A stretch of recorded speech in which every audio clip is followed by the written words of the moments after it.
Behind the scenes of the Shawn Ryan Show. This question comes in from Sky Moreno. Says, regarding megalithic structures like the pyramids, the rock wall, TX, Easter Island, etc., was the knowledge of how to build these structures taught by the Watchers from the Book of Enoch? And why do we not find any evidence of how these structures were built? Well, that's a good question. I would say that there's a couple of possibilities. I think that the knowledge for Cyclopean architecture, which is the architecture of the megaliths, it's certainly antediluvian, which means it's before the cataclysm, it's before the flood. This was the testimony of our antecedents, of our ancient antecedents, that the civilization that existed in the world before the cataclysm was superior to our own. So the knowledge of megalith building came from them. Now, who precisely did it come from? Did it come from, is it the knowledge of the Watchers, or is it just that the antediluvians were far superior to us in regard to their intellectual capacity? What if ancient humans were much more learned than we are, even in regard to mathematics, and certainly this would apply to masonry. So I don't know. The answer is I don't know.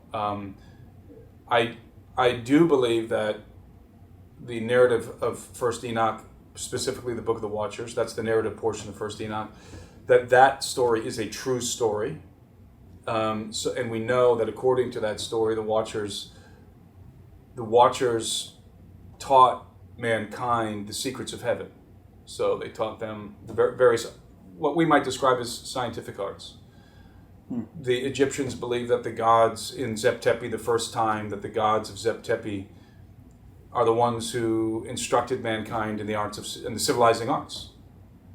So does that include monumental architecture, Cyclopean megalithic architecture? Very well may. But I don't want to remove from the equation the possibility that antediluvian human beings were capable of doing this themselves, good and bad, right? It doesn't matter, the affiliation doesn't matter. I mean, knowledge is knowledge.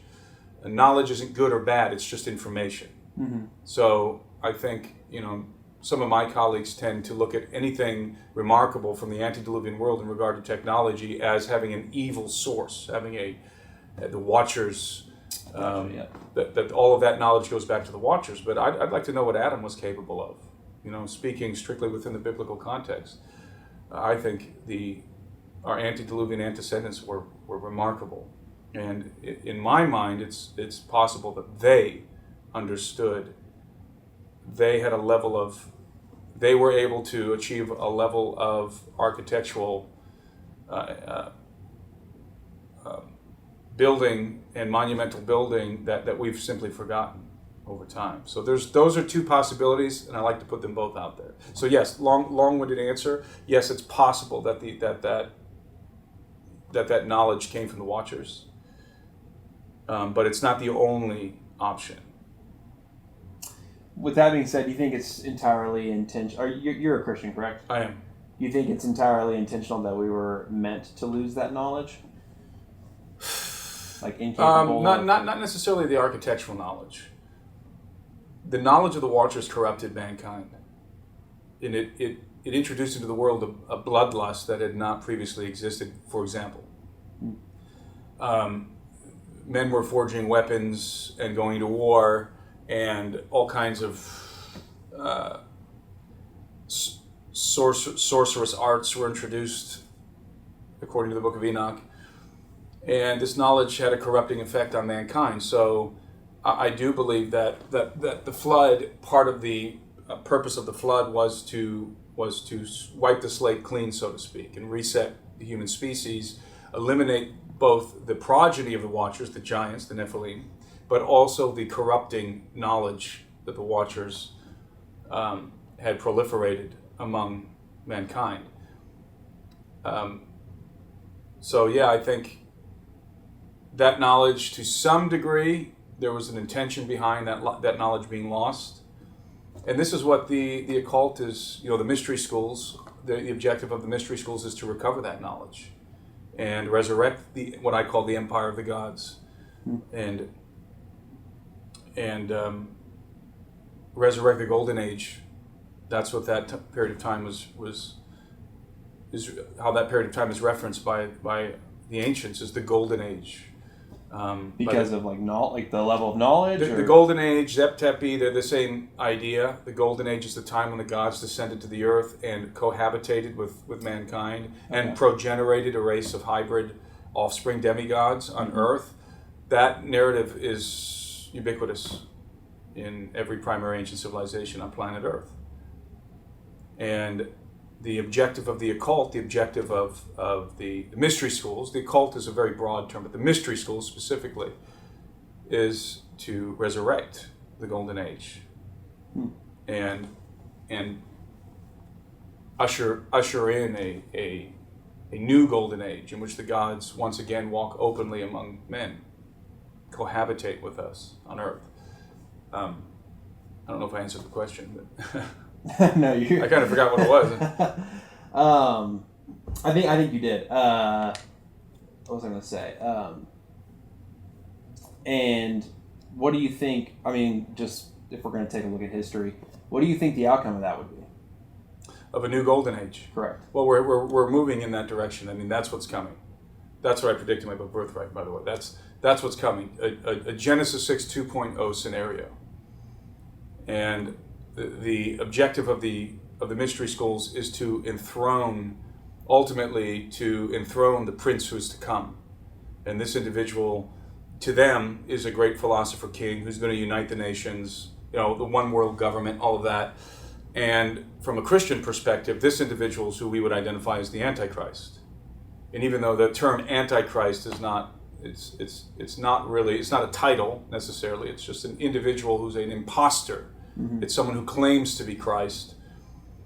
And many of those have come throughout history, but there's going to be a singular figure who's going to be chief among them and is going to ultimately usher the inhabitants of earth into war with God, with the Son of God specifically, returning to the earth. That is Armageddon. Armageddon isn't a war with Israel. Armageddon is a war with the Son of God, the Son of Man, returning to the earth. That's the objective, ultimately. It's hard to believe if you're on the, or it's hard to see if you were on the, I guess, opposing side to Christians on this, what your logic or reasoning would be, but. You mean in opposition to what I just Correct. Expressed? Yeah. Well, because what I'm explaining here is, I think, clearly articulated in the biblical narrative. Mm-hmm. I mean, there's a story. The Bible unfolds this incredible story from Genesis to Revelation, and it's not our story. See, this is where a lot of Christians go amiss. This is not our story. It's the story of the Son of God. It's His story. Mm-hmm. He's the primary character. He is the protagonist in the story, and we are ancillary characters in His story. And that is the correct doctrinal view of the unfolding of this narrative. This is about the Son of God. It's His triumph, and this is His epic that we're a part of. And so the story begins with Him, and the story ends with His triumph. And of course, His triumph is our triumph as well. Correct. So when you look at it from that perspective, you realize you can see the narrative. When we remove ourselves, when we cease to view ourselves as the protagonist and we take ourselves out of that position and we put Christ as the protagonist, what you're looking at is the greatest story ever told. And the original story. This is the original, epic upon which all other stories are based. This is the foundational story. And all other heroes that we have in the compendium of human literature are based on the Son of God. He is the original hero of humanity. And so that's why the end of the book, the end of the story, is the triumphal king returning to the earth to vanquish his enemies and to restore dominion of the earth to us the offspring of Adam, and it is just, again, it's the greatest story ever told. 100% agree. This next question comes in from Tyler. Apologies if I'm saying this wrong. Tyler Studd, with a T at the end there, says, what do you know about the giants here in the United States? We have stories in Anishinaabe culture about them. Curious what you've been told. Anasazi? Anishi. I wonder if you meant Anasazi, because the Anasazi had legends of giants, and yes, there were giants in America, no question about it. There were giants in America. All of the North American native tribes, Central and South, all have legends of giants. And here in the United States, we know that the Smithsonian has discovered evidence of giants because they record it in their own documents. And I've seen those documents where they record, for example, the discovery of a human mandible that is so large you could fit your whole head inside of it. This was right from the Smithsonian. They found this in a mound. So giants, there were giants in America, red-haired, six-fingered giants. And they were all over the earth. And this is, the subject of giants is I've found out that the subjects of giants, and I'm going to use the term classified, but that's not really the right word, is almost more highly classified than UFOs and aliens. Classified isn't the right word because UFOs and aliens, there's a cover-up going on, obviously, in the United States government. Why do you think that? Why do you think that is? Why do you think giants are more classified? So with giants, it has more to do with the occult. It's very nefarious what's going on, I think, in the background in regard to the cover-up of giants. Remember the WikiLeaks emails in which we have, I think it was, I don't recall exactly the email, but it was Hillary Clinton, and I forget if she was interfacing with John Podesta or who it was, but she was expressing an interest in the body of Gilgamesh, who was a giant. And I absolutely believe that a lot of these individuals, like the Clintons, are members of the occult. And that, there's a whole long explanation here about why I think they're interested in the bodies of giants. Let me see if I can encapsulate it in a couple of sentences. There's one thing about Nephilim that we know, according to the scriptures. When the giants die, and this comes from the book of Enoch as well, the book of Enoch. When the giants die, their spirits persist in the world as vagabond wraiths. And this is a curse. So when a Nephilim dies, their spirit is cursed to wander the earth as a vagabond wraith. And the ancients knew this, certainly the ancient Hebrews and the ancient Mesopotamian cultures understood this. And they believed, clearly because of the divinatory practices among the Canaanites, that you could make contact with those demonic spirits, perhaps try and control them. And I think that is the contact is facilitated through their corpses, through the bodies of dead giants. And this is a form of necromancy. And the Canaanites certainly practiced this kind of necromancy. And this is why it's strictly prohibited in the Bible, because it works. And the giants are exceedingly ancient. Their fathers are, let's be very technical here. Their fathers are ancient extraterrestrial beings, because the angelic race, these watchers, are not from the earth. They're not from here. They pre-exist us by who knows how many thousands of years. Who knows? Could be millions. They pre-exist mankind. And so this means that their offspring, who they taught, they instructed their offspring in all kinds of, they imparted information to them, according to the book of Enoch, and their wives. So the demonic spirits of the giants, the demons, they have a lot of knowledge.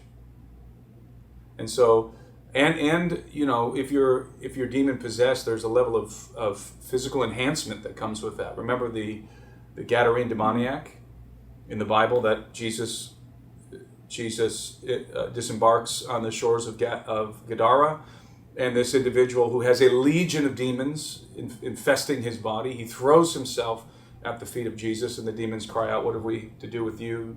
We know who you are, you Son of God. What have we to do with you? And why have you come to torment us before the appointed time?" So that's, and they would chain this individual, this Gadarene demoniac, they would chain him up, and the villagers would chain him up in the tombs because he was feral, but he would break the chains. So he was superhumanly enhanced. He had superhuman strength. So I think the occult is very, very interested in the bodies of giants. And I think that's different than, that's why I hesitated to use the term classified. Right. Because with the alien stuff, you're talking about technology, you're talking about a whole different realm of a whole different suite of reasons why they would keep that secret from the American populace. But when you talk about giants, now you're in the occult. This topic is strictly in the realm of the occult. Of course, it also gainsays the conventional narrative of history and so forth. But I think primarily the cover-up of giants has to do with the occult.